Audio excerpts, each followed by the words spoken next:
Yes, sir. We are back to give you another exclusive on the Ant Green Show Sports Podcast. I'm your host, Rahshawn, aka Mr. Greenheart, and thank you so much for tuning back in. We got the usual suspects in the building, of course. Harris, Kenton, and Jelanie. Please, guys, let them know what's up. Take the mic and tell our viewers what they're in store for. What's up? What's up? It's Harris. Check out my handles below. HQ Meals on Instagram. Mr. Greenheart, as always, a pleasure being on the show. Looking forward to chatting it up with Kenton and Jelanie and getting down to some sports talk. Yes, sir. Looking forward to it too. Thanks for having you on board. Thank you.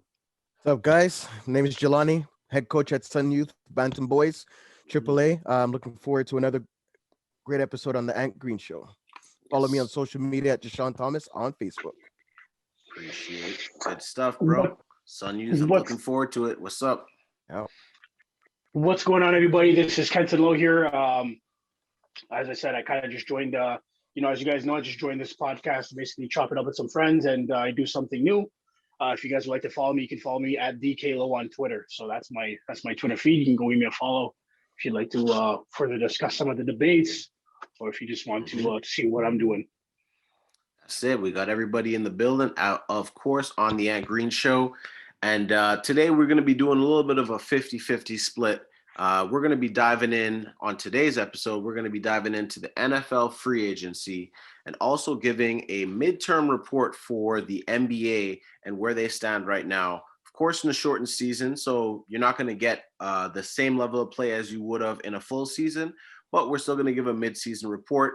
And then lastly, we got a little surprise at the end where we're doing a toss-up speed round where each of the co-hosts, Kenton, Jelanie, and Harris, will be answering some questions in a timed fashion and to give you guys really some rapid-fire responses and let them know what they think about what we're discussing. So without further ado, guys, the NFL free agency is among us.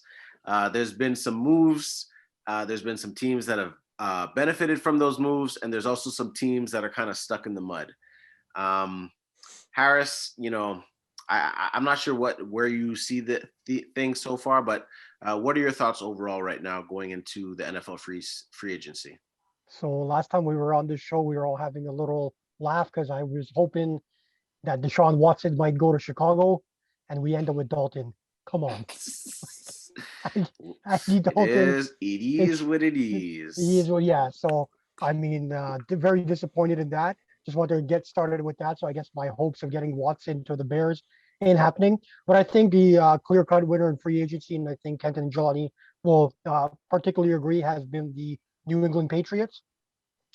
Especially finally getting Cam Newton some help with that wide receiver position with Nelson Aguilar, Kendrick Byrne, and then they also got some defensive end positions, also upgraded at the tight end position. So that's been my clear-cut winner in free agency, and I'm a big Cam Newton guy, and I think last season, even with the 7-9 record, he wasn't given the weapons to go out offensively and have a team capable, and they still managed to go 7-9. Right. So I think it's great. I want to see him succeed. So I think over there, hands down, is the clear-cut winner for teams that have been productive. And just one other note, the Dallas Cowboys finally getting it done with Dak Prescott, giving him that money. About time.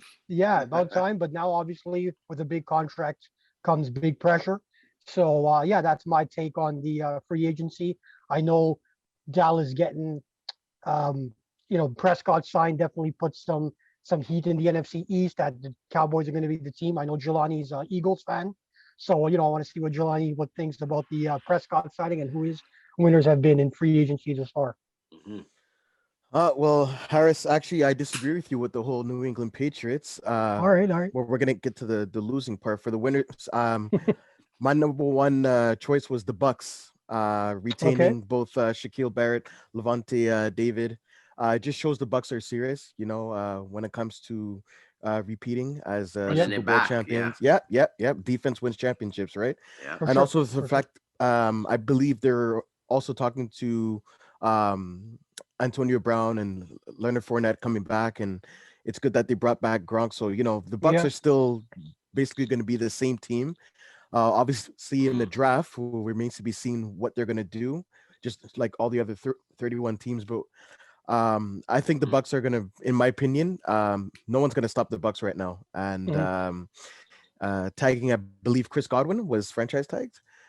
So that's like I said, that's another good move for the Bucks. Another team that I really liked in free agency that did moves was the Washington football team. You know, getting Fitzpatrick, getting an actual good, and Fitzpatrick is a really good quarterback. You know, Yeah, he's been steady for sure. Yeah. I mean, I think it was a shock to all of us for the fact that, you know, Washington made the playoffs last season. Yeah. So you put in a guy like Fitzpatrick, right? Um, they're gonna be honestly, I think they're gonna take the division. Wow. Dallas is just Bold not. claims. Yeah, I think there's too much pressure on Prescott. He's a good quarterback, but I don't think that they made enough moves on the defensive side, and Okay. I think that's one of their biggest problems is defense. So True, it's true. yeah. So there's that, and speaking of the Pats, since we're gonna get to that point, Cam Newton, you know, he's been injury plagued. You know, the last couple of years, he's been having shoulder problems. He's kind of like, you know, your boy Mitchell Trubisky. He can't throw the ball like 10 yards. I remember that game against the Bills when they got slapped. You know, it just goes to show, like, the Bills are running that division. You know, no one's gonna stop the Bills. By the way, Trubisky signed with the Bills. yeah. I think I think it's gonna be the Bills division. I mean, Nelson Aguilar, you know, we had him. He is not consistent. He drops a lot of balls. Jalen Mills always gets beat with double moves. So, you know, moves like those, like, I wasn't really impressed for the fact that they came out spending so much in free agency. But I like the fact that they got Hunter Henry. That's a good pickup. They got back Van Noy from the Dolphins. So yeah, sorry to I was just kind of banking on the fact that if they went 7-9 with that roster, I can easily see them winning 9-7, 10-6, and making the wild card. But no, of course, I see where you're coming from too. But I'm just banking on that they can at least win 2 or 3 more But games. the main thing is just it's the quarterback situation. Like Newton, like, I'm sorry, they could have went after like a guy like Mariota or even what's his name there? Yeah. There's other quarterbacks, you know what I'm saying? But yeah, no, I hear you. we'll see. Like I said, we'll see what happens in the draft. Sure. But I don't faith see in the Washington football team based on the moves they made. Yeah, feel confident about them this season. Yeah, and speaking of the Eagles, before I pass it on to Kenton, apparently there's 1 or 2 ways I think the Eagles are going to approach the draft per se. We're strap capped in free agency, so we haven't really made much moves, which is expected. But I think if they take a quarterback, it's gonna create a problem, obviously, because they're not committed to Jalen Hurts. But also for the fact that I want them to go receiver, which is what they need because we barely had any receivers, and if we had receivers, they're all banged up, like Deshaun Jackson and Alshon Jeffrey. Rieger was a good pick, even though I wish they would have took Justin Jefferson. But my pick, I want them to take Devontae Smith from Alabama because I believe he played with Jalen Hurts. I think they spent a season or 2 there, or Jamar Chase. But I heard Chase might go to the Dolphins, but the fact that they signed Will Fuller, who knows? But I'm just hoping to go wide receiver and whatnot since you're talking about the Eagles. And I don't think the Eagles, like I said, we'll see what happens in in the draft. But it's gonna be an interesting division for sure in the NFC East. So I'll pass it on to Kenton, and he'll tell us what's up. So interestingly enough, I have quite a few different. I kind of pick different takes from Harris and Jelanie. I agree with you guys on certain teams, disagree with you guys on others, and I'll dive into why. So my first winners are definitely the New England Patriots. If you look at them, since I believe as of yesterday they signed close to 18 players. Spent a lot of money. They spent a lot of money, but it's worth it. Exactly. You can definitely see that they're looking to retool and give Cam Newton a better chance with players around him that can actually produce. If you also look at the Cam Newton signing, they signed him to $14 million for a year. So basically, there's no risk involved with that signing. You know what I mean? They give him 1 year. They give him the right guys around him and guys that he can play with. And basically they say, you know what, go out and prove to us that you can be here long term. So there's no risk involved with that at all. If you look at what they did, they picked up John Smith, who's a pretty good tight end. He's one of the more versatile tight ends in the league right now. They also got Hunter Henry from I was going to say San Diego, I should say LA Chargers, and he's been pretty good. Aside from the injuries, he was actually projected to be a top tight end by this point in his career. So I think if you look at what New England Patriots have done, they got a lot of guys coming back from last year. Devontae Hightower, Patrick Chung, I believe. These guys are all part of the defense that sat out last year because of COVID. These guys are all back in. So I mean, New England's definitely coming back guns a-blazing. They're coming back in, they're looking to win, or at least compete to win the division at this point. I think Harris had said close to 9 or 10 wins. I think they're along that line. I'd say closer to 10 at this point, because I mean, definitely it's going to be a dogfight. Because if you look at that division, I mean, outside of the New York Jets, who knows what they're doing right now? But I mean, outside of that New York Jets franchise, I mean, the Dolphins, Bills, and New England Patriots, they could all three end up in the postseason. So I mean, they're looking pretty good right now in that division. Yeah. But I believe that the Patriots and Bill Belichick, most importantly, is going to be coming back looking to do some damage this year, and it's not going to be that 7-9 season that we saw last year. Another team that I'd say is definitely a winning free agency so far in a different way. As Jelanie said, they're the Washington football team.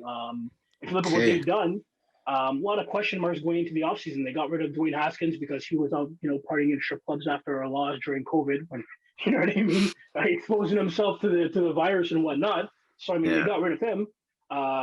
Alex Smith apparently, it was reported that Coach Rivera was she was a little bit nervous to throw Alex Smith out there because he was afraid he would get hurt again. So obviously you can't have a player like that.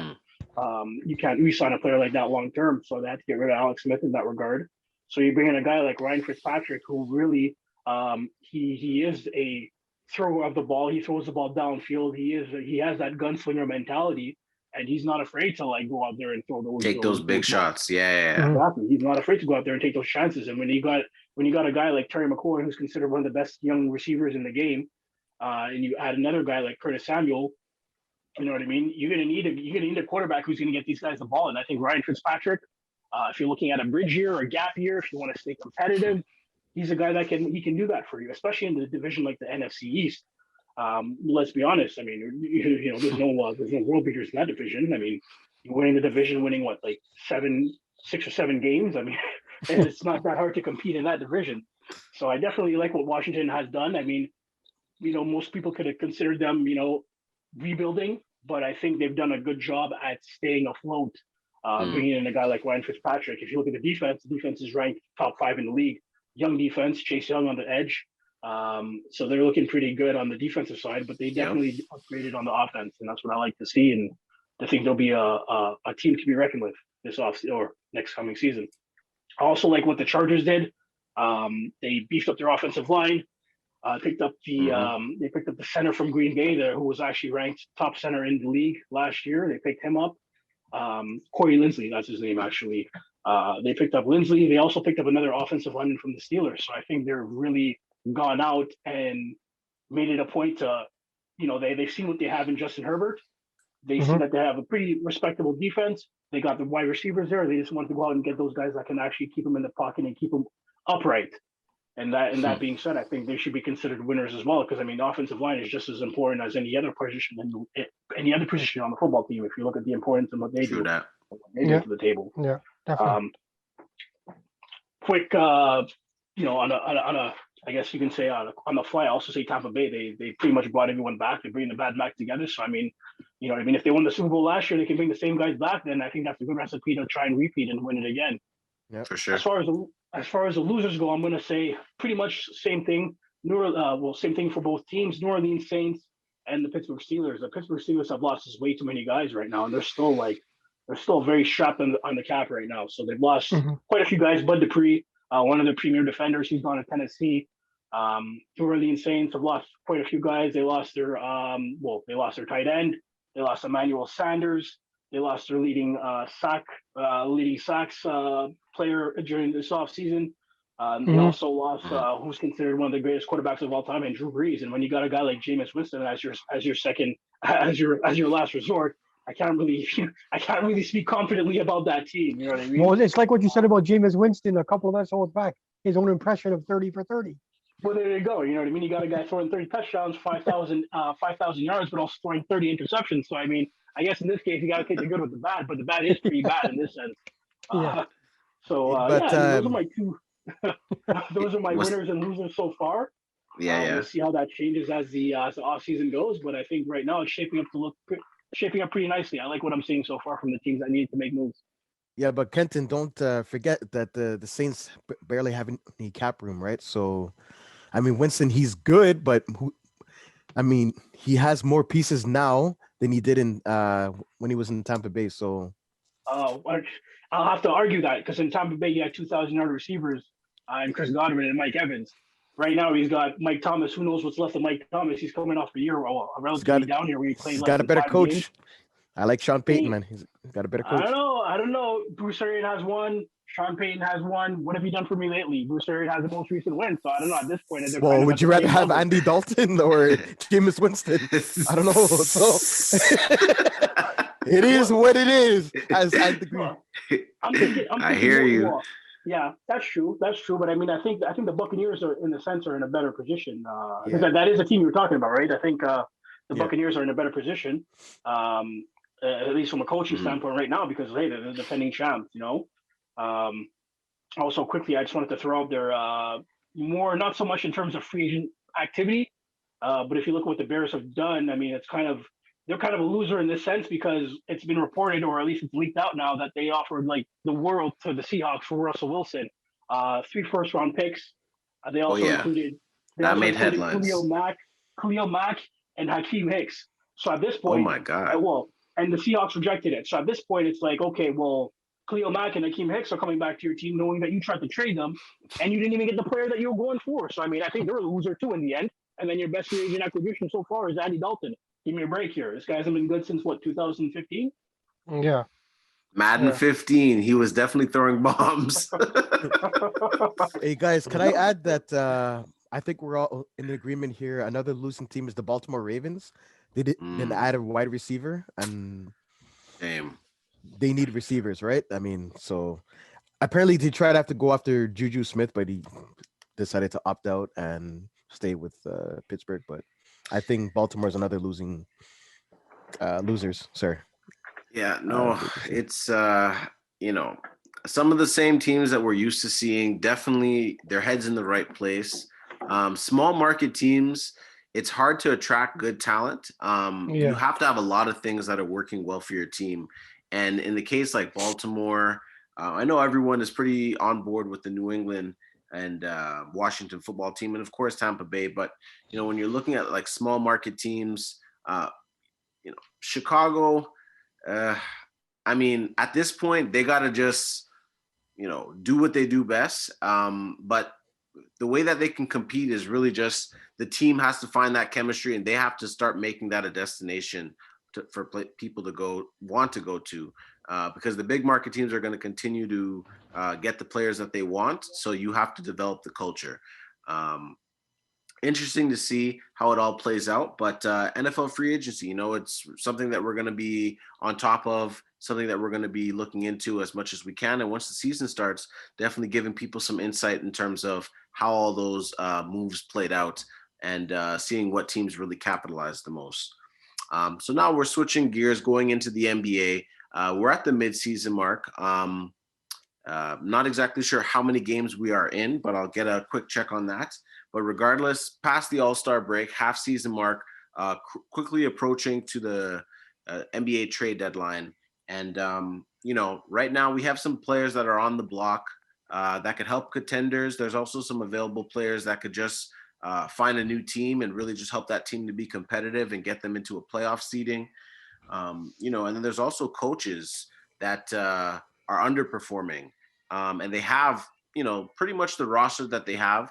Mind you, you know, COVID has really affected players being able to play, right? You need to have your guys on the floor. I know teams like Washington really got hurt for the first part of the season with all of that. So, Harris, to get your take on this, like, what are you seeing really at the midseason mark in terms of teams, how they're performing, coaches, how they're doing well, how they're not doing well, and then some of the best available players to help make that championship run in a season where it's a little bit shortened and it's just completely different environment. Yeah, and just to fill you in, you had said that you weren't sure how many games we're in. So NBA is around 39 to 42 games in so far, but average team has played 39, that much. 42. So yeah, 40 out of 72. So we're definitely, at the midway or a little bit past it. In terms of teams that are overperformed or that have been surprising, of course, like the Lakers and Clippers, that's not really surprising because we expected them to be there. I think one of Right. my disappointments, or not disappointments, but surprises, have been the Dallas Mavericks, them being just 2 games over 500, kind of fighting for the 8th spot with the Warriors, Right. especially I know they were the 7th seed last year, but they also gave the Clippers a really hard series in the first round. So, people yeah. expected them to take that next step. So that's been kind of a setback and a little bit of a surprise to me. So the Mavericks up there for sure. And some of my wild cards who have been really overperforming and doing well, even though they're out of the playoff picture right now, is the Chicago Bulls and and Chicago Bulls and the Charlotte Hornets and the Knicks. I think those 3 teams, again, I know we had talked about it earlier in our previous episodes. If we said that they were going to be, floating around in the playoffs or on the cusp of it, I think we all would have just laughed.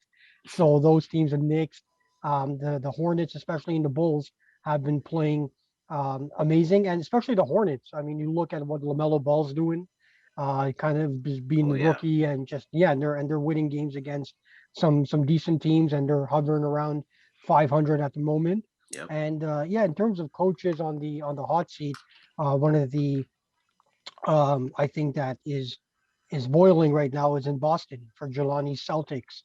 As much as I know Brad Stevens is a great coach, and he's all about the X's and O's, but when you're not winning with the talent that you have 2 All-Stars in Jaylen Brown and Jason Tatum, and you have the same record pretty Yep. much as the Knicks and the Hornets. And again, I'm not taking anything away from the Knicks or the Hornets, but the Hornets don't have 2 All-Stars, neither do the Knicks. Right. And this is a Celtics team that has made deep runs in the past. So when you got talent like they do, I feel that Stevens may not be getting the best out of them at the moment.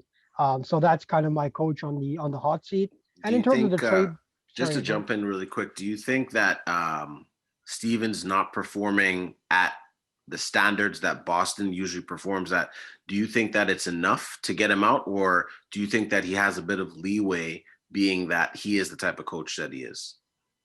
well, I think he has leeway through the end of the season. Like at this point, I think they've come so far into your 40 games out of 72. If they make, I mean, I think they will make the playoffs, but it'll likely be because if they finish 8th, they're playing Philly, and if they finish 7th, they're playing Brooklyn. So it's going to be a first round exit, in my opinion, either way. And then the actual fall on Stevens, I think they won't make the change right now for that. So that's been my surprises and my downsides. And then just in terms of the trade deadline or pieces, I think that Blake Griffin pickup was huge for the Nets. Yeah, I for know, sure. I know Kenton's always been hard on Blake Griffin. He's always been the one to never been a big fan of him. But I think the guy can. I mean, obviously in his Lob City days there was something else, but I still think he can give you the 15 and 12, and playing with Durant and Harden's going to take some of that pressure off of Getting him. so I much think pick and rolls, man. You're of going to be course. getting at least 10 points just off of pick and rolls, and like probably till by halftime. Yeah, no. So I think that's a huge move. So I really liked that pickup. Even though it wasn't a trade, it was more of just like a buyout, and he went to them. But I think the players that I wanted to see traded or could have helped is not going to happen. I think Bradley Beal could have went to a contender, but I think the Wizards, and I think he just wants to stay put, so that's not going to happen. Earlier today, LeBron went down, so he's out indefinitely for a few games, and Davis is out. But again, I don't think the Lakers have any trade pieces that they can give up aside from Kuzma, really. And I don't know if they want to go that route. So it's tough. But I mean, so on that aspect, I don't really have much to elaborate on. But I definitely do like the Griffin pickup, and the Knicks, the Bulls, and the Hornets overperforming, and then the Dallas Mavericks underperforming. Gotcha. So that's my take on that. Yeah, for the midseason report, I'll throw it over to Kenton. I'd like to get his take on it, and see if he maybe agrees with me with that Blake Griffin pickup. Well, I mean, I'll actually, you know what? I'll kind of agree with you somewhat on the Blake Griffin pickup, because at this point, I mean, the expectations are really low. So I mean, when the expectations are so low, I mean, you can only do better, right? I think at this point, Horrible. you know, he's being asked to be like maybe the fourth option on the Brooklyn Nets, if that. Mhm. So I mean, at that point, I mean, you know, the ceiling is so low. How can you not meet expectations? How can you be a disappointment at that point? You know what I mean? I found something interesting, and I wanted to ask you guys something because when I heard this, I was like, oh, I was astonished. So I just want to ask you guys: when you think of Blake Griffin, what do you think of first thing in terms of his NBA career? Lob City. Yeah, Lob City, dunks, a lot of dunks. Yeah. Exactly, dunks. You want to know the last? I actually read this last week. I know where you're going with The this. last time this guy dunked the basketball was almost 2 years ago. So what does that tell me as a player who's known for dunking, hasn't dunked the basketball? I just believe at that point, it's more or less a lack of effort. So who knows? I mean, this guy was traded from the Clippers to the Detroit Pistons after he just signed a big contract. So maybe this guy was like not motivated to play basketball at that point. You know what I mean? He went from sunny Los Angeles to Detroit. And I mean, nothing against Detroit. You know, I love, you know, Detroit's a nice city. Ain't nothing wrong with It's a nice Detroit, city but it's as a well, big but I mean, switch. exactly. Detroit is not LA. You know what I mean? So Yeah. maybe this guy just wasn't motivated to play basketball. You know what I Yeah. mean? And it's funny because I saw him at a comedy show at Just for Laughs here in Montreal, and this guy looked like he was having more fun doing stand-up comedy than playing basketball. You know what I mean? So at that point, I was just wondering. At that point, it's just a lot. I guess Kenton has answered the question of how he feels about Blake Griffin still. Yeah. No, he's a great player, and honestly, I just feel like it's a waste of talent because there was so much potential for this guy coming out of college. I was on the Blake Griffin hype chain coming out of Oklahoma, and he's aside from the slam dunk championships and the slam dunk contests. I mean, what has he offered us? You know what I mean? He hasn't lived up to that expectation. So, anyways, that's what I think about Blake Griffin. I mean, expectations are low, so how can you disappoint at that point, right? That's how I feel about that. Think of it this way: he's playing on Brooklyn. Even if you got a mediocre Blake Griffin playing on Brooklyn, it's still gonna look good. It's still he's gonna average the points that they need, especially second unit. They go small ball. I don't even think he has to be the same Blake Griffin. Maybe if it's just an occasional pick and roll, but he's playing with DJ. He's playing with James Harden, pick and roll offense. You're going to have KD and Kyrie with the ball in their hands. Really, all you have to do is just set good screens, you know, get some garbage points down low. You can't really expect much. Exactly. So I get your point. I get your point. You set screens, and then when KD, Kyrie, or James Harden don't feel like scoring the basketball, just go for a lob. Catch the ball and throw it in the basketball net. You're 6'10". How hard can it be? Anyways, moving on. So, in terms of players that I think should be getting traded or players I like to see traded, you know, they're the usual suspects. I mean, the Bradley Beals, they have the Andre Drummonds. You know what I mean? Those guys of Marcus Aldridge is out there too. Spurs are trying to deal him. I forgot about him. He's a good pickup. Yeah, he would be Apparently, great. he's not playing for the Spurs again until he's dealt. So I mean, these three are usual suspects in my opinion. So they'll get traded. It's just a matter of where. What I'd like to look at are guys who may not be on the trade radar, but could definitely help a team without having to give up too much. I look at a guy like Norman Powell, playing pretty well for the Raptors now. Norman. He's got about 1 year left on his contract. Yeah. This guy could he could easily come off the bench for any team and you know drop 20 points and be that spark off the bench for a contending team. So I look at a guy like Norman Powell. He could definitely I mean, I don't know what the situation is with him, but I mean, if he's available for trade, I think he would definitely help a team that's looking to go to the next level in the NBA playoffs. I also look at a guy like Michael Porter Jr. It's funny because I mean he's got a load of talent, but apparently I just think his teammates and his coach don't even like him. It's kind of apparent. If you look at that, there was a play just before the All-Star break where there was a game. They needed 2 points to tie the game. It was a fast break, and everybody was chilling outside the 3-point, like the whole team. It was a They lost the game where was it him? He was driving the ball, and then everybody went to the 3-point line, and I think it was Bradley Beal had like it was basically Jamal Murray was leading the break, and everybody else was just chilling outside of the 3-point line instead of cutting to the basket. And it's I think what I thought was very interesting is that when Jamal Murray was asked about that play, even though everybody else did the same thing, they all just chilled outside the 3-point line instead of cutting to the basket. He only called out Michael Porter Jr. He said Mike should have cut there. So I thought that was pretty interesting, and it kind of pulls the curtain back on what could be going on, beyond or underneath the surface with that team. So I just think that perhaps, that being said, he could be a trade candidate as well. Young guy, definitely has a load of talent. Aside from the injury that he had that kept him out his first season, there's definitely a high ceiling with a guy like Michael Porter. So I think he would definitely be an interesting trade target as well. And the last person I think that is probably going to get traded, I don't know why, I don't agree with it, but apparently Lonzo Ball is getting a lot of attention around the league right now, and teams are looking at him. Apparently, I've heard that the Clippers are really going to make something, or they're going to try to make an aggressive run for Lonzo Ball. Not sure what they have to offer, because it seems like they're trying to just scoop up everybody, every player that could possibly go to another contending team. They're just trying to scoop up. It's ridiculous. Just beat him to the punch. It's like, forget about the caliber player, whether he fits. If he can go to another contender, they're just going to take him, even if the chemistry doesn't work. Exactly. It's like, the Lakers are looking at this player. Let's go and scoop him up so that they don't get him. It's not even about putting a team together or putting a guy that fits with your team. You're just trying to keep players from going to other teams that are competing with you. So I mean that would also explain why they didn't go after Blake Griffin. I mean, how could they go after him and with that whole relationship being broken right there? So maybe they probably settled off the Blake Griffin talks. Yeah, but I mean they were trying to go after Lonzo Ball. And apparently that's one of the moves that they're going for right now. So we'll see. I mean, it should be an interesting trade deadline. I don't expect any big moves this year, but I definitely will see. I expect to see a lot of small activity. No blockbuster players being moved. You know what I mean? You're just going to have a bunch of role players moving around, and I think that should make for an interesting postseason. In terms of coaches that I think are on the hot seat, I don't know. I don't feel that Brad Stevens is on the hot seat just yet. If you look at the standings, the Celtics are a game and a half out of fourth place. With lots of basketball left to be played. I think that they'll find their groove. They've had injuries throughout the whole year. I haven't checked the numbers, but I doubt they've played over 10 or 12 games with Kemba, Jalen, and Jason full Tatum. healthy. I doubt it either. So I mean, when you have a team that's banged up like that, I mean, you can't look at the coach. You got to look at the guys who have been there.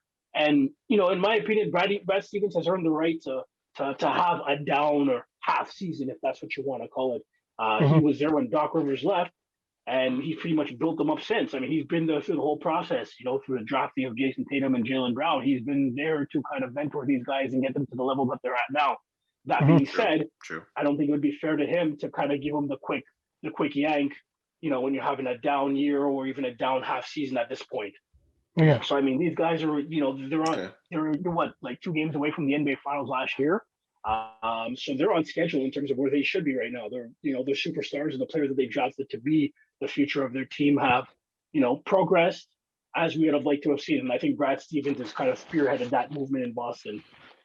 So yeah, I think his job is safe. I hope it is. In terms of coaches that I think should be on the way out the door, I'm looking at a guy like Dwayne Casey.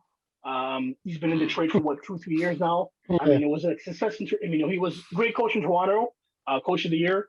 You know what I mean? All the respect for the guy, but I mean, what has he done in Detroit besides, barely making the playoffs? Getting swept by the Bucks. There you go. You know what I mean? Like they haven't been a success in any season under Dwayne Casey. So at that point, it's time to get moving and give somebody else a chance to clean up shop, clean house, and it might need to start from the top. It might not even start from the bottom on this one. Nothing against Casey, but and especially with Detroit in full rebuild mode, I think what Kenton said is it's a strong possibility when you're in full rebuild mode. I mean, the coach is going to be gone, bringing the younger talent, like the younger coach. Yeah, exactly. If you're gonna build something anew, I mean, unfortunately, that's the way it is. The coach is usually one of the first guys out because it didn't work. Sounds like a New York Knicks thing. Oh man. Let's not get started. The Knicks have had their fair share, man. I hear you, Jelanie. Sorry, I have to. The pain and agony, ladies and gentlemen. Look, I've been a Knicks fan for a while. Definitely love Toronto hometown team, so I always have to show love. Well, Canadian team, right? But the Knicks. It's been years of pain. And you know what? Sometimes coaches don't have that much time. And I think this goes back to an earlier episode where we discussed that should coaches take the blame or players take the blame?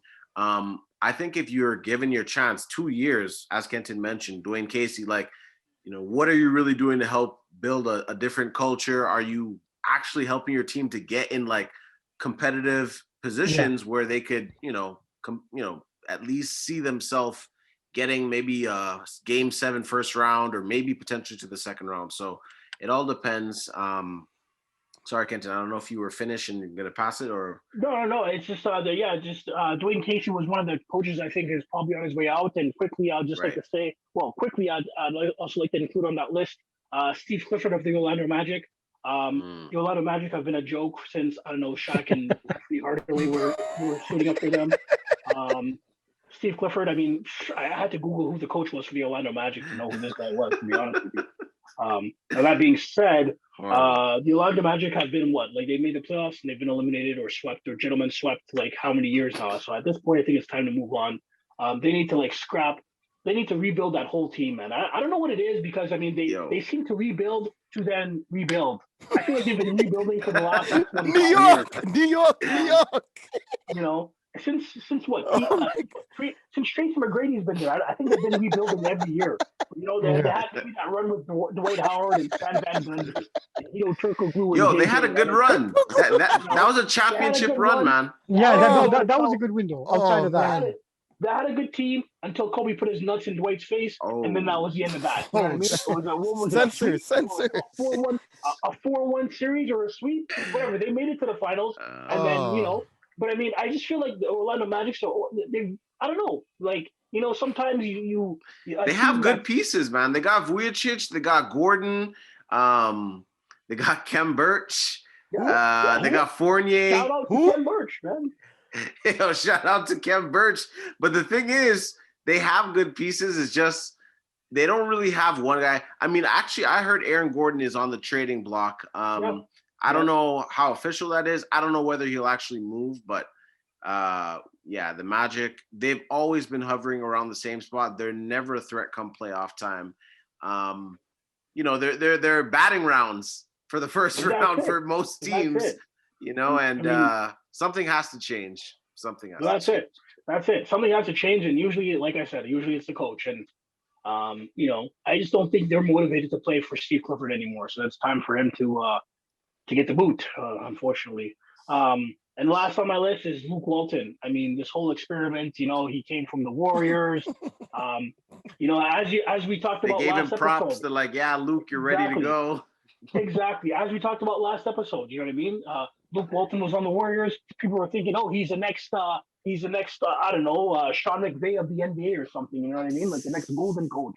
Goes to the Sacramento Kings. And same story it's been since since Mike Bibby and Chris Webber were in Vladdy Divac were playing. You know what I mean? Like, come on, man. They've sold. You're killing me, man. They haven't sold any more tickets since those days till now. I'm telling you, they haven't been good since they were playing against the Lakers with Shaq and Kobe. You know what I mean? Like since then, it's been a joke of a franchise. And they have the longest playoff drought, I think, right now. Since 2006, they haven't made the playoffs. Since 2006, man. That's 15 years ago, man. Like, come on, man. Children have been born. Millions of people. No, the world population has doubled since 2006. If that, like, come on, man. Like, there's some teams in the world that haven't seen the Sacramento Kings in the playoffs, man. Turning 18-year-olds. You know what I mean?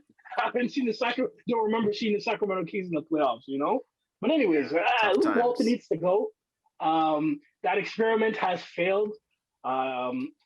Which kind of speaks to the whole players being, more responsible and, players to blame for winning and losing. I mean, he looked good in Golden State when he had Steph Curry and Klay Thompson and Draymond Green. And now he's got De'Aaron Fox and he's not doing anything in Sacramento. It seems the players have lost all interest in playing for him. You signed Hassan Whiteside and then you're benching Hassan Whiteside. So why did you even bring him in to begin with? And there's just a disconnect between front office and coach. And to me, that whole experiment, Luke Walton has Luke Walton run has run its course. It's time to go in another direction. I hear that, and definitely. Well said. Definitely need some things that need to change. Jelani, I know you're anxious to let us know because I know you I'm have just some of your dying of- teams in the mix, and you also have some coaches that are repping your colors. So I'd Oh, like to hear man. your take on what's been going on in the NBA midseason. Sorry, I'm dying after what Kenton was saying. Oh boy. Okay, so for my coaches, the hot seat, I have Nick Nurse of the Toronto Raptors. Look, Oh, I don't know what's going snap. on with Toronto. Like again, and anytime you have a team like the New York Knicks having a better record than you, there's a problem. So I don't know I don't know. I don't know what's going on in Toronto, but they need to like figure out their stuff and figure out fast. But I don't think it's going to be a situation where Nick Nurse would get canned. But Toronto, I'm really disappointed in Toronto. They were a threat like for how many years, and now like they're just not even in the playoff picture. Starting to decline. And I mean, But even yo, talks about Lowry bouncing and Norm bouncing and a lot but of yo, in all movement. fairness, we gotta be a little bit easier on the Raptors just for this season. Because again, don't forget, man, they don't have a home court this year. They're playing True. all their road. I mean, they're living temporarily in Full Florida. season away. Yeah. But sorry, I won't cut away from Jelani. We can finish Question that to up. that. Yeah. Quick question. Have they not gotten back? I felt like when I was watching the highlights from last night when they beat the Jazz, and the court said Scotia Bank. So I thought they were back in Toronto. Is that not the case? They're still in Florida. No. It's not the case. It's Oh wow. Wow. It's just like it's just I don't know. I guess maybe sponsorship or whatever Because Nah. the court said welcome to Toronto. So I was like, why are you saying that if it's in Florida? You know what I mean? But anyways. Nah, Okay, I think so I could be wrong on that. I'll check. that might be a different game. I think they brought the Toronto home court and the same like the city the city edition sorry, I'm jerseys were checking now. played, but they I'm checking played now. They in played in Tampa for Yeah, sure. yeah. And they played Tampa. I think they actually lost the game. It was like a close game at the end. Donovan Mitchell hit some big free throws, and Pascal Siakam shot a three, went in and out. Nick Nurse, so they lost that game. They lost that game. Yeah, they lost it by It was last one or night. two. Yeah, they lost by 3. Oh wow! By 3. I thought they won that game. Oh wow! So they ended up losing. Wow. Yeah, but I mean, Jelani, like you were saying, like Nick Nurse, you feel he's in the hot seat. I don't know what's going on in Toronto. Like, just to take off after what you were saying, you're explaining that Nick Nurse, you feel like things need to change, and then what else were you saying to that? No, just the fact that like they won the championship like a couple years ago, and now all of a sudden they fall off the face of the earth. Like I don't understand. So like I said, that's a concern for me. Also, with the whole Brad Stevens things in Boston, I kind of agree on Harris in the sense that when you have a talented team like Boston, and you have those kind of core players, and you're underperforming, Harris is right. It kills me to say this, but he's right in the sense that from a coach. No, yeah. I mean, you have a talented team like that, and you're underperforming, and you're in the 8th seed. Like something's wrong. But I think what the problem is also the fact that they need a legit big man. I'm sorry, Tristan Thompson, like is not really a legit. He's not enough. Not a shot blocker. Not an inside presence. So, do you think, Jelani, that LaMarcus Aldridge would be a fit? Do you think it's worth pursuing? No, actually, those players that I have on my list in terms of replacements or good fits for Boston in terms of big man, I had Vucevic, considering the fact that the Celtics do have a $28.6 million trade exception they got from that Gordon Hayward trade, I believe. Okay, yeah. Right. Yeah, so I think a guy like Vucevic could fit the bill. They need like I said, a scoring big man, not just a defensive big man. They need like a legit scoring big man. So I think Vucevic, and considering that Kenton was on a rant for like the last 3 hours about the Orlando Magic cleaning house, like I think Vucevic is a guy that they should trade, and put him on a contending team and see what you can get out of him. For sure.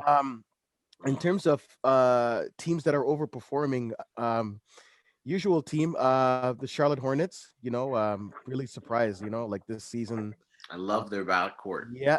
Rozier, Ball, Devontae Graham, like that combo right there, they're going to be a problem if they stay playing the way they're playing now. They're going to be a problem come playoffs. Yeah, and I heard that speaking of Lonzo Ball, which Kenton was saying, I believe that he might be getting traded to the Hornets for Rozier, so that would be good to have the both Ball brothers. Okay. Oh wow, I That would did be not know serious. that. Yeah, that would be serious, and I think it would be a good trade for both teams because Rozier is just balling out, and he's gonna thrive even better in New Orleans. So that was one of my teams. My other team.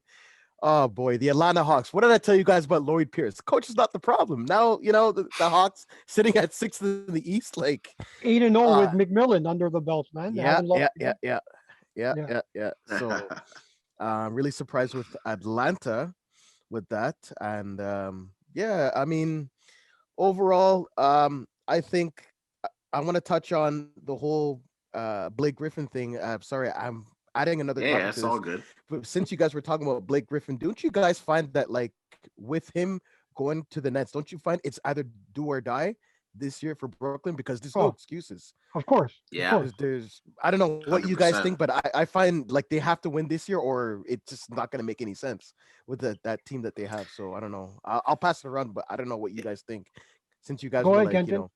yeah. Well, I think contractually, I mean, you've still got Kyrie, KD, and James Harden for at least another year or two. So while I do think it's a do or actually, I wouldn't even say it's a do or die year. I think the expectation for me with Brooklyn is they better get to the NBA final with the team that they have right now. In terms of if winning, they get there and they don't win, is that a failure? I don't think so because I didn't. Although I thought they would be competitive, I never had them. There was never a point where I thought they would be able to win the finals to begin with. I mean, I thought it would be nice. I thought it would be, it's very possible with the guys that they have. But I'm always looking back and I'm saying, okay, in the playoffs, the game slows down. Teams start to like clamp down defensively, which is a big deficiency for the Brooklyn Nets. And until they get that addressed, until they have, because in my opinion, they traded away their defensive anchor when they traded away a guy like Jared Allen. Because you look what he's doing in Cleveland right now. Even though he's on a bum squad, he's still putting up some crazy numbers. He's going to get a crazy contract because he's showing his value. But I know you mentioned the defense being their kind of Achilles heel.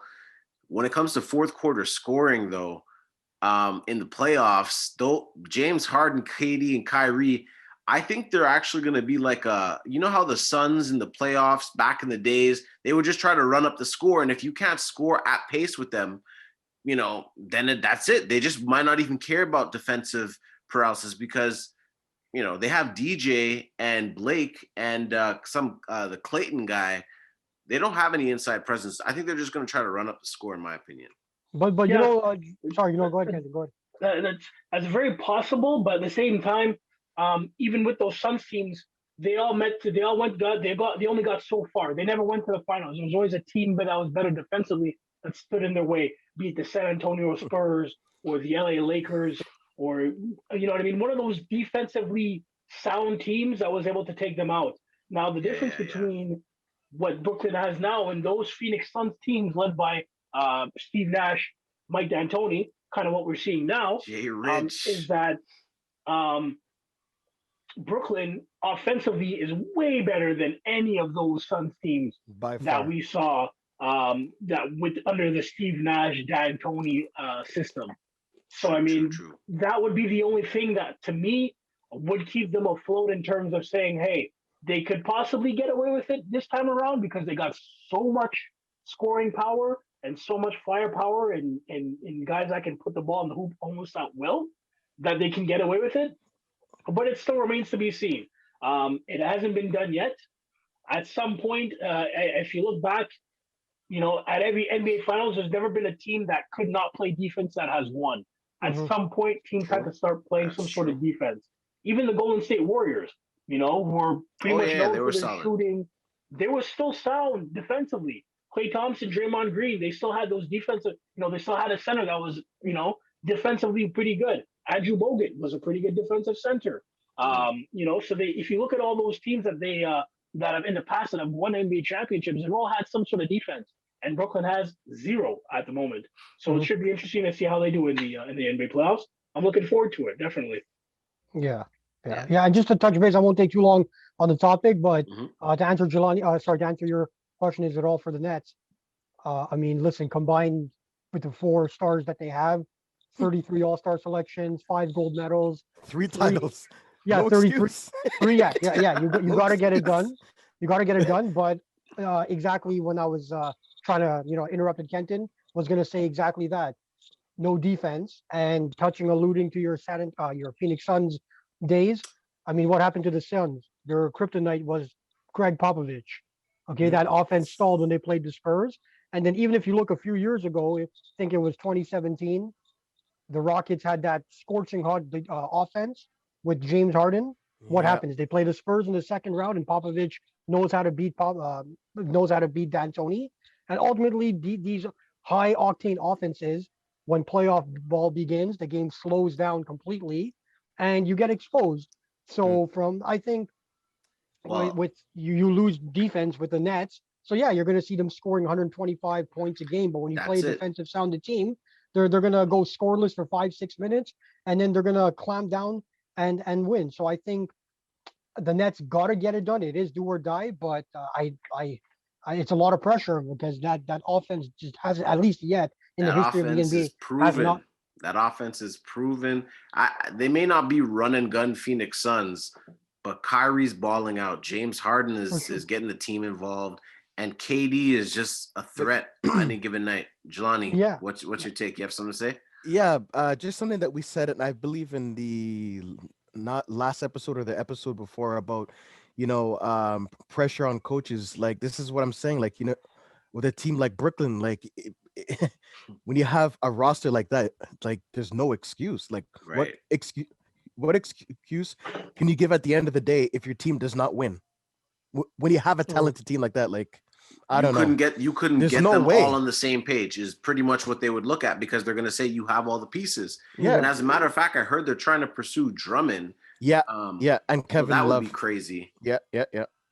But you're right. When it comes to that stuff, it's like there really might not be an excuse for Steve Nash. I think him and Sean Marks are good friends, so I don't see them getting rid of Nash, especially if they don't win. But they're definitely going to look and say, like, look, Nash, like, with all due respect, you're Steve Nash, but you have probably the best team even somebody playing in a video game could have came up with. Like, you got to make the NBA Finals. Especially now in the East. I'm sure, like, with Philly being the only real threat, Boston and Milwaukee are shaky. So, like, I hear you guys, what you're saying, and, like, defensive clamp down. But really, who in the East is going to clamp down Kyrie, James, and Kevin Durant in the 7-game series? Maybe Milwaukee. Maybe Philly. Philly is probably the only other threat. I'm thinking more when they get to the finals. I think that's when they'll face that. Yeah. That problem. Yeah. Okay, so they're finals bound in everybody's books. No choice. At this point, I mean, I will say this: if they don't get to the finals, if they don't at least get out of the East, then it's all for nothing at this point. Big talks. Okay, well, I mean, that is left to be said, and we will definitely follow up on the Brooklyn Nets. I think the high-powered scoring is going to work. You guys tell me defense wins championships. I can't argue with that. We'll see how it all plays out. Ladies and gentlemen, toss-up speed round. So how this is going to work is we're going to go as a round table, the rotation. We're going to start with Harris, Jelanie, and then Kenton. We're going to have 2 minutes for each question. And now I want people to follow along. So especially if you're seeing these questions, please drop a comment in the comment box below. Let us know what your thoughts are on some of the answers provided tonight. And also let us know what you think about some of the questions given. We're going to try to mix it up each and every time with these toss-ups. But for this time, it is the toss-up speed round from the Ant Green Show. So Harris, each question is 2 minutes apiece. If you don't want to extend for the full 2 minutes, you could cut it off and we'll move to the next one. Does that sound good? Yeah, that sounds good. Okay. So we're going to get started here with toss-up question number 1. In the NBA, which number 1 seed is the most vulnerable in the East and the West going into the 2020-2021 playoffs? So in the Western Conference, definitely the most vulnerable seed would be the number one, because if you do draw the number one, you either got Stephen Curry to deal with in round one, or maybe even Luka Doncic, because right now those two teams are hovering between the seventh and eighth. Mhm. So I think that is a big problem. You're exposed, or more chance of an upset happening. In the East, I don't think it's a big issue, because we just talked about the Nets and they're coasting to the NBA Finals. So if they finish first, I think no matter who they play, whether it's Charlotte or Boston, it's a problem. I mean, it's no problem. So I think Right. the vulnerability lies in the West. Whoever finishes first in the West is going to face a bigger problem in round one. Okay. Even outside of quickly just um, Dallas or Golden State, if you don't play them in the eighth. You also got the Blazers hovering around the sixth and eighth spot. So I Mhm. mean, no matter who you're playing first round in the West, you're going to be in for a tough. So it's definitely my take on that. Cool. Got you in that. We'll go over to Jelani now. Jelani, are you ready? Yeah. All So right. So most vulnerable first seed in the East and the West. Go. well, in the West, I have the Lakers, for the simple fact that, especially with Anthony Davis's Achilles, Mhm. it's kind of suspect and whatnot. So they're very like weak in a sense. When Davis is not 100%, and LeBron already needing the help that he always needs. And then in the East, I have the Sixers, in the sense that I don't really like Doc Rivers. I never really liked him, even when he was in Boston. I've never really Damn. Doc This Rivers. guy won you a chip. Yeah. Yeah, but then after that, he had like multiple opportunities to actually do something in the playoffs, and he failed. And we all know what happened last year with the Clippers up 3-1, and Uh, then you blow up 4-3 series. So wasn't pretty in yeah, LA on the other side. yeah. So that's my picks for the East and the West All for the right. NBA. Yes, sir. All right, cool. Now we got Kenton coming up next. Kenton, you got 2 minutes here. Most vulnerable, one seed, East and the West. Go. So in the East, I definitely think that the most vulnerable seed is probably the Sixers.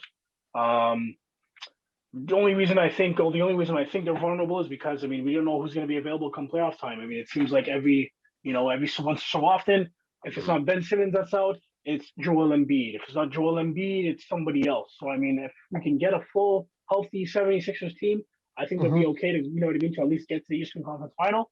Otherwise, if guys are missing, then at that point it's, all bets are off and they become the most vulnerable. Because I mean, Mhm. without Embiid, they're not. I mean, they could still win. They definitely could still win in the first round without Embiid. But I mean, if Embiid's not there, then it's going to be a tough time. So I Oh definitely yeah. see them being the most vulnerable. Now, if I look at the West, definitely the Utah Jazz are the most vulnerable right now.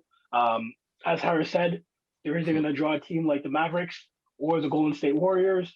I think either way, Golden State Warriors or Dallas Mavericks could easily win a 7-game series against Utah Jazz. And I think that the Golden Easily. State Warriors, Whoa. yeah, definitely, maybe 5 to 6 games. It Hmm. wouldn't be. It wouldn't even surprise me. It wouldn't even Oh. surprise me. Yeah. I think right now the Golden State Warriors right now they need a big man who can rebound, who can shoot, and some sort of a veteran presence right now. That's what they're lacking. And if you look around the market, I think a guy like Kevin Love would be a good addition for the Golden State Warriors if he has anything left in his tank, because we all know he's been injury prone for the last few years. I don't know if it's because he's playing Cleveland or if it's because he's actually been injured. So I mean, who knows? He might have a resurgence of career like Blake Griffin is Mm. seemingly so poised to have. If that's the case, if he goes to a team like the Warriors, it definitely makes him competitive. So we'll see. And But sorry, as I Kenton, just add, don't forget, less than 2 weeks ago, the Warriors just beat the Jazz too with a healthy, like everyone played. Yeah, So I mean, yeah, exactly, yeah, exactly. So they showed they can play with them. it's definitely possible. The Warriors have the experience. You know what I mean? They still have Stephen Curry, who is always going to Hmm. give you a puncher's chance. Yeah. So I definitely see the Utah Jazz being the most vulnerable. And even if they draw the Dallas Mavericks, I'm sorry, Dallas Mavericks with a healthy Porzingis and a healthy Luka Doncic are a problem in the West. They showed you the Yep. Clippers. The Clippers showed us that, or they showed the Clippers last year what kind of problem they could be if they could be healthy. Because let's be honest here, if Porzingis doesn't get ejected from that game, we may have had a different conversation about who even made it out of that series. Yeah. Okay. Cool. All right. Well, I appreciate that. Got all your picks here, and we will follow up on those at a later date. Next, Harris, we're going to jump into most underrated quarterback. You got 2 minutes. Go. The most underrated quarterback right now. Listen, I know it's going to draw a lot of heat and a lot of criticism. I think Russell Wilson. I mean, like when you talk about elite quarterbacks, I mean everyone's talking Rodgers, everyone's talking, because yeah, no, because I'm just saying when we're talking about It's all good. we're talking about elite quarterbacks. Everyone always throws in Brady, everyone throws in Rodgers, everyone throws in Mahomes, but we're leaving out Russell Wilson. So I think, fine, the guy's the most sacked quarterback, but I mean, look what he's done consistently since he's been in the NFL. He hasn't missed the playoffs at all. Been to 2 Super Bowls, been to some conference championship games, and I know he puts up like good touchdown numbers, but I just feel that when we were talking about elite quarterbacks or good quarterbacks, we don't talk about him. And I think maybe it's the fact that he's playing out in the Pacific Northwest and they're not getting that attention or that coverage where some of the teams in these big markets are getting. So just quickly, most underrated in my opinion. I think Russell Wilson. it's Russell Wilson, and I like him, but I just feel like even when I'm talking with just outside the park with my friends, and you're talking about elite names, he's coming in at number 4, number 5, and barely scratching the top 5. Yeah, barely scratching the top 5, and I don't know why that. Well, I couldn't say why I know exactly what it is, but maybe just because people are not watching him enough. So that's my take on for the most underrated. Yeah. Got you. All right. Cool. Jelanie, let's hear what you got. NFL most underrated quarterback.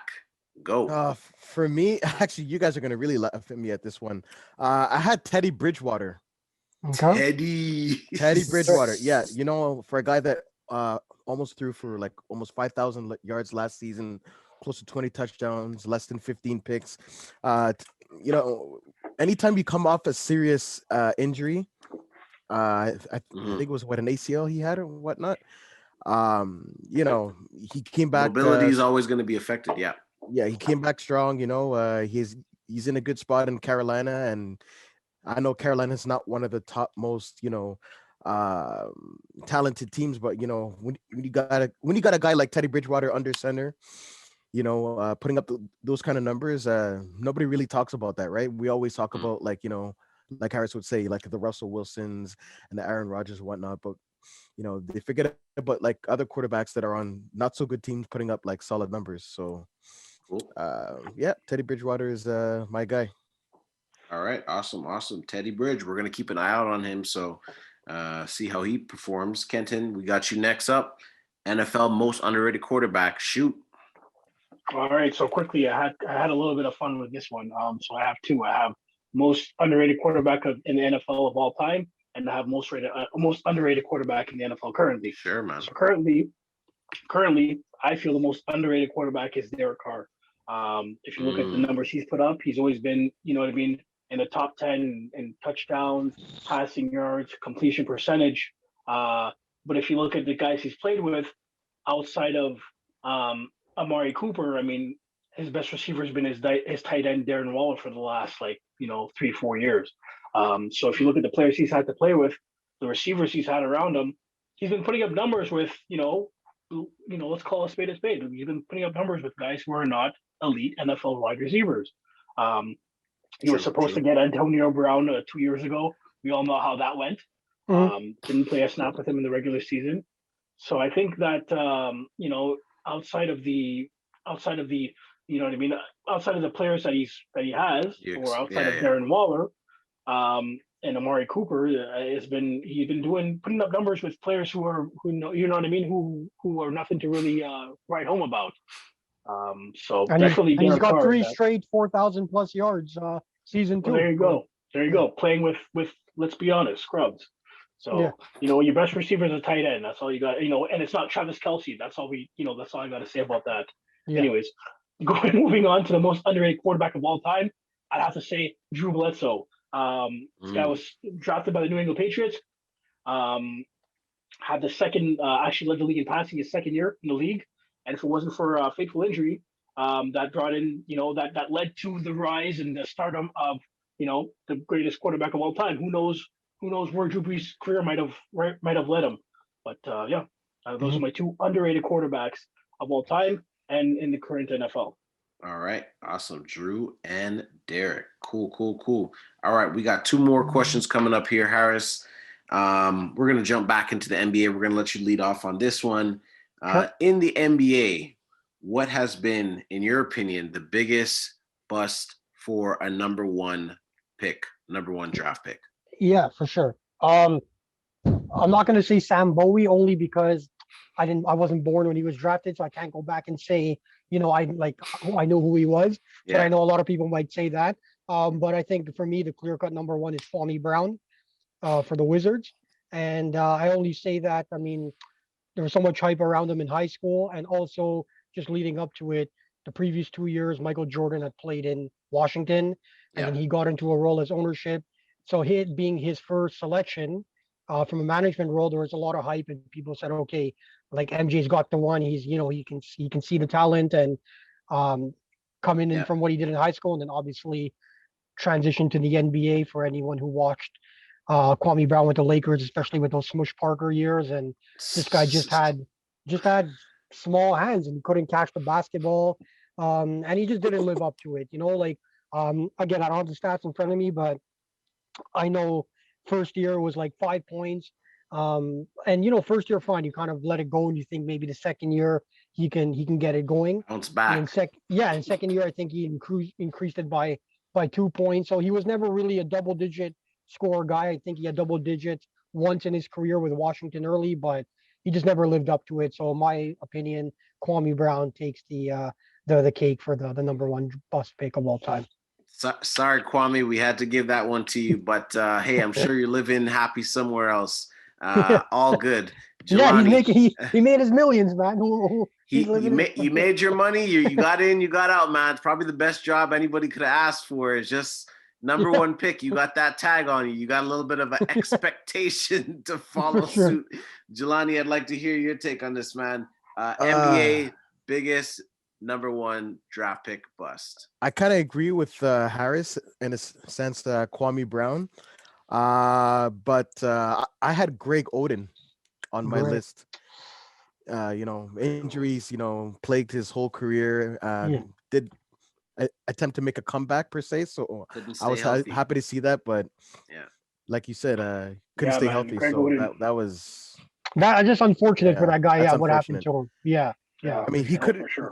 I mean, who's to say? He probably wouldn't be like one of the top 5 players if healthy in the league. He could have been like I'd say like a serviceable player, on a good team. So it's unfortunate, but I got Greg Oden on my list. All right. Cool. Okay. Awesome. Kenton, we're gonna finish off with you here on this one. NBA number one biggest draft pick bust. It's gonna really hurt me because the guy's Canadian. You know what I mean? And being a Canadian myself, I hate to throw fellow Canadians under the bus. But I'm gonna have to go with Anthony Bennett, guys. Anthony B, and it has nothing to do with Anthony G. So let's just get that straight. So I mean, he got drafted by the Cleveland Cavaliers, and I don't know. It just seemed like I don't know what the deal was, but it seemed like he got drafted and then he just like disappeared. You know what I mean? The difference between Anthony Bennett and the other guys that you guys, Harris and Jelanie mentioned, Greg Oden and Kwame Brown, is at least they got like opportunities elsewhere. They had some runs. They put in minutes. They had multiple NBA seasons under their belt. I mean, Greg Oden with the injuries, he still came back, tried to make a run with the Heat. A couple other teams in there. Same thing with Kwame Brown. He had his little run at the Lakers. He got yelled out by Jordan and got yelled out by Kobe, so he got the brunt of both. I just feel like Anthony Bennett, he got drafted first overall, and he just disappeared. Never led up to the expectations. Never once, in your opinion. Exactly. And another reason why I have to put him at number one is you got to look at the guys that got drafted behind him. CJ McCollum, Rudy Gobert. And when I saw this, it hurt me even more. Giannis Antetokounmpo. Yeah. So you look at the guys that got drafted behind him, and you look at where he got drafted and what he's done or lack thereof. It's like, come on, how can you not have a guy like that at number one bust overall when you have a 2-time MVP behind you? and a defensive player of the year candidate or defensive player of the year winner, all-star, multiple all-stars between the three of those guys behind you. And you you barely got a season in. So I mean, at that point, he has to be at the top. Fellow Canadian. Shout out to Canada. I hate to throw him under the bus like that, but it is what it is. Yeah, we got to give the facts where the facts are due. Anthony Bennett, fellow Canadian, respect the fact that you made it. Sources are Absolutely. that he might be playing in Europe. He might be playing in his backyard. We really don't know where he might be at, but fellow Canadian, unfortunately, you are on top of the NBA bust list, number 1 draft pick. All right, guys, final question for the speed round here. Harris, you're going to be leading off the final round. Sure. NBA, if you have a final shot, I'll let you put the settings if you want to make this, in the conference finals, if you want to make this NBA finals, you want to make this an everyday night. And you could choose between Damian Lillard or Stephen Curry. Who do you got to take the last shot? Oh, man, it's a tough question, but ultimately I got to go with Dame Dollar. Dame Dollar. We got one yeah. for Dame. Okay. For sure. Any reasons as to why? Yeah, I just think over the years, what we've seen from him, aside from what he did 2 years ago in that bye-bye to Paul George, you remember even a few years before that against James Harden and Dwight Howard, he won the series at the buzzer. And he's just been regular season too. He's just been winning games this year too. We saw that buzzer beater against the Bulls. And it's not taking anything away from Steph Curry, obviously greatest shooter of all time. But I think Steph Curry's Game 7, air balls kind of have against the Cavs. It's kind of put him down here and Lillard up there. So final shot, no matter the stage, whether Team USA is going for a gold medal or the Blazers are going for a championship. You just need a win, yeah. Yeah, I just need a win. I'm putting it in Dame's hands. Okay, all right. We got Dame on the books for 1. Awesome, appreciate that. No Jelanie, you're up next. Final shot. I'll put you in a situation, you're trying to get into the playoffs. Let's just say one of the 2 teams are outside the bubble and you need to get a win. Who are you counting on, Damian Lillard or Stephen Curry? Gotta go with the greatest shooter of all time, man. I gotta go with Stephen Curry. Okay. Harris talks about air balls and stuff, but Curry has 3 rings. Sorry, hold on. No. You make your argument. 2-time 3-point, shooting contest champion.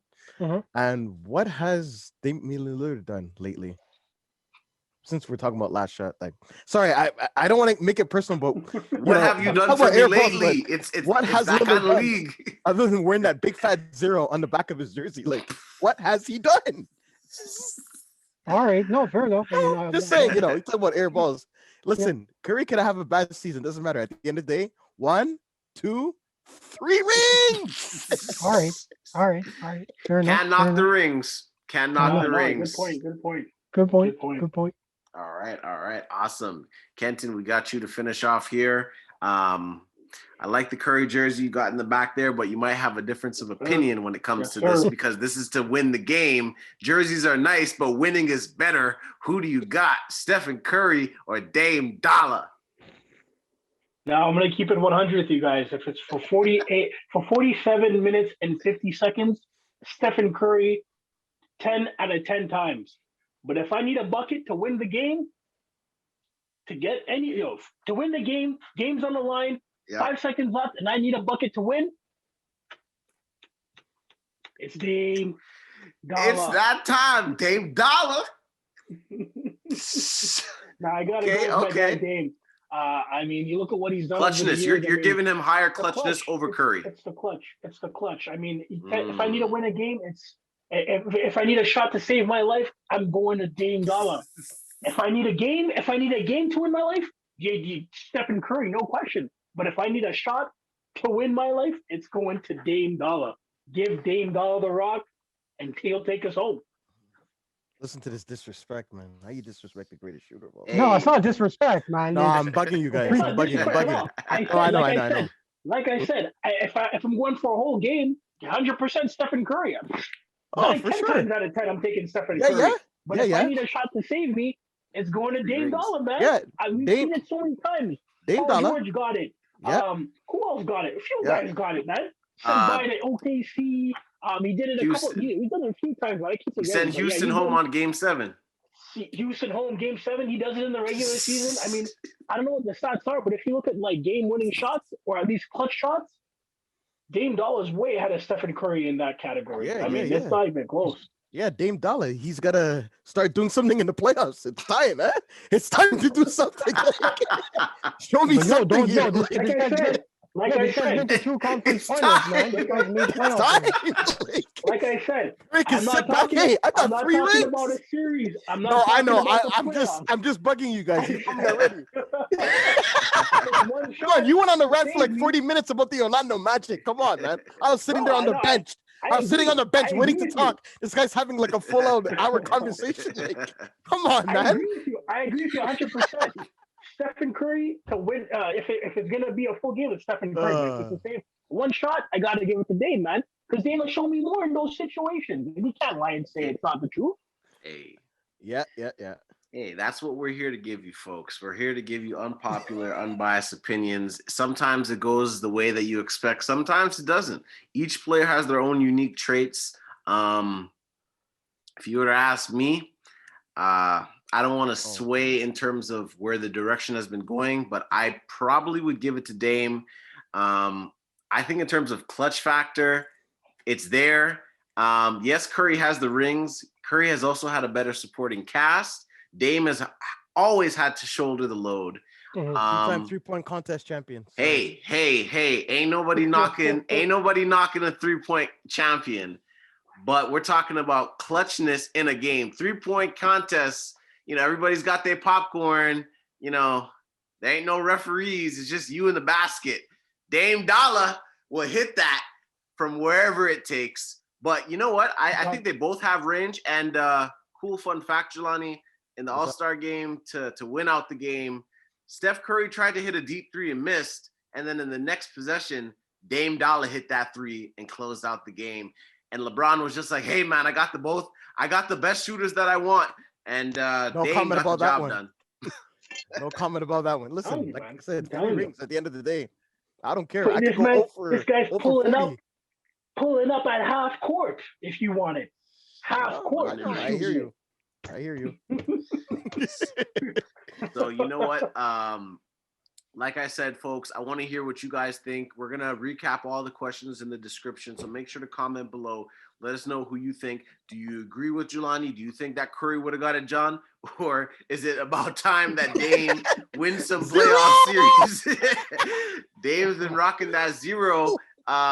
Unfortunately, that's it could work for championships, but it also works for his jersey. Let us know what you think. This is really to get your feedback.